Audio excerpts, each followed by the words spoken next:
નમસ્કાર, YNN ન્યૂઝમાં આપનું સ્વાગત છે। સમાચારમાં વાત કરીએ તો વડોદરાની SSU હોસ્પિટલ અને medical college Vadodara extra mural NICUની ગૌરવપૂર્ણ સિદ્ધિ હાંસલ કરી છે।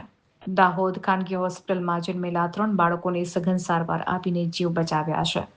SSU હોસ્પિટલ અને મેડિકલ કોલેજ વડોદરાની એક્સ્ટ્રા મ્યુરલ NICUમાં સારવાર હેઠળ રહેલા 3 જોડિયા નવજાત શિશુઓને સફળ સારવાર બાદ સ્વસ્થ હાલતમાં ડિસ્ચાર્જ કરવામાં આવ્યા છે। આ ત્રણેય શિશુઓને અત્યાધુનિક નવજાત સારવાર હેઠળ શ્વસન સહાય, પોષણ વ્યવસ્થાપન, ચેપની સારવાર, ROP સ્ક્રીનિંગ અને જરૂરી સારવાર તેમજ બહુવિભાગીય નિષ્ણાતોની સતત દેખરેખ આપવામાં આવી।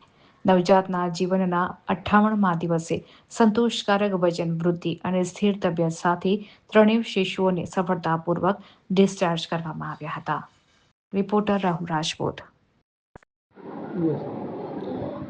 28/5ના રોજ દાહોદની પ્રાઇવેટ હોસ્પિટલમાં ડિલિવર થયેલા 3 બાળકો, જેને ટ્રિપલેટ્સ કહેવાય છે અમારી ભાષામાં, એ અમારી પાસે અમારું આઉટબોર્ન યુનિટ જે છે નિયોનેટલ ઇન્ટેન્સિવ કેર યુનિટ, જેમાં એ લોકો અમારી પાસે આવેલા અને અમે એમને એડમિટ કરેલા।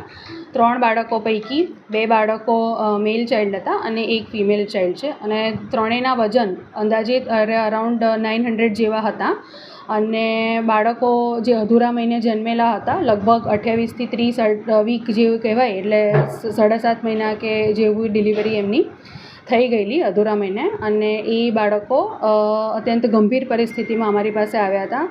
અધૂરા મહિને જન્મેલા હોવાના કારણે એમનામાં શ્વાસ લેવામાં તકલીફ હતી અને જેના કારણે અમે એના લંગ્સ મેચ્યોર થાય એના માટે દવાઓ કરેલી હતી અને બાળકને અમે વેન્ટિલેટર પર મૂકેલા હતા અને એ 3 બાળકોનું વેન્ટિલેટર પરથી રિમૂવ કરીને અમે નાના મશીન ઉપર લઈને ઓક્સિજન થેરાપીને જે ચેપ હતો એની સારવાર અમે કરેલી છે અને લગભગ 2 મહિના પછી આજે એ લોકોના વજન 1.5 કિલોની આજુબાજુ થતાં એ બાળકોને સારી સ્થિતિમાં અમે રજા આપેલી છે અને અત્યારે એ લોકો બાળકો માતાનું સંપૂર્ણ ધાવણ લઈ શકે છે એવી પરિસ્થિતિમાં એમને રજા આપેલી છે।